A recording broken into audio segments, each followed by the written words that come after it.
சட்டப்பேரவை தேர்தலில் 200க்கும் அதிகமான இடங்களில் வெற்றி இலக்கு என்ற தலைப்பில் திருச்சியில் நடைபெற்ற திமுக உறுப்பினர்களின் பொதுக்கூட்டத்தில் தடல்புடலாக கறிவிருந்து போடப்பட்டுள்ளது. இதுகுறித்த கூடுதல் விவரங்களோடு இணைகிறார் செய்தியாளர் கதிரவன். வணக்கம் கதிரவன், விவரங்கள்.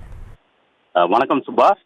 வரும் 2026ஆம் ஆண்டு நடைபெற உள்ள சட்டமன்ற தேர்தலில் 200க்கும் அதிகமான இடங்களில் வெற்றி பெறுவோம் என்ற இலக்கை நோக்கி திருச்சி தெற்கு மாவட்டம் சார்பில் இரண்டாவது பொது உறுப்பினர்கள் கூட்டம் திருச்சி கீழ சிந்தாமணி நேஷனல் தேசிய பள்ளி மைதானத்தில் நடைபெற்றது.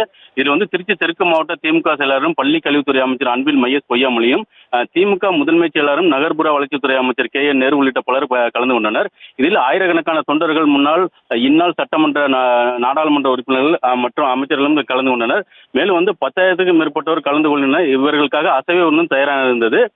Mutton biryani, dalcha, chicken Manchurian, புளி ஆம்லெட், பிரெட் அல்வா, கோதுமை கிராணி மற்றும் உள்ள தயாராக இருந்தது. ஏறத்தாழ 12,000 பேருக்கு சமைக்கப்பட்டிருந்தது. ஆயினும் 5,000 பேர் வரை உணவருந்தலாம் என இதற்காக 2,000 kilo chicken, 1,000 kilo 2,000 kilo mutton, 1,000 kilo chicken, சீரக சம்பா அரிசி 1,500 கிலோ உள்ளிட்ட இதுக்காக பயன்படுத்தப்பட்டிருந்தது. இதில் 500க்கும் மேற்பட்ட ஊழியர்கள் பயன்படுத்தப்பட்டிருந்தனர். பள்ளி கல்வித்துறை அமைச்சர் இதற்கு பின்பு இந்த கூட்டத்திற்காக வந்த தொண்டர்கள் இந்த கரெக்டா சரியாக பள்ளி கல்வித்துறை அமைச்சர் பேசிய பின்பு உடனே அனைவரும் சாப்பிட சென்றார்கள். அப்போது சாப்பிட போகும்போது தள்ளுமுள்ளு ஏற்பட்டது. ஒரு சில இடத்துல அந்த ஸ்பீக்கரு, அந்த டேபிள் சேர்லாம் தள்ளி கொண்டு உள்ளே சென்றனர்.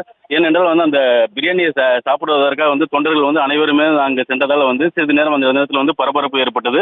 மொத்தம் சாப்பிடுவதற்கு, பிரியாணி சாப்பிடுவதற்காக என்று 4 நுழைவாயில் பிரத்யேகமாக ஏற்பாடு பண்ணியிருந்தனர். அதனாலே அந்த 4 நுழைவாயிலுமே தொண்டர்கள் திடீர் பள்ளி கல்வித்துறை அமைச்சர் பேசிய பின்பே பேசிய உடனே அனைவரும் அங்கே தொண்டர்கள் எல்லாம் உடனே சென்றதால் அந்த இடத்துல சிறிது நேரம் பரபரப்பு ஏற்பட்டது. அதனைத் தொடர்ந்து அனைத்து தொண்டர்களுமே பிரியாணி ருசித்து சாப்பிட்டு சென்றனர். சுபா, விவரங்களுக்கு நன்றி கதிரவன். செய்திகளை உடனுக்குடனும் துல்லியமாகவும் தெரிந்து கொள்ள சப்ஸ்கிரைப் பண்ணுங்க.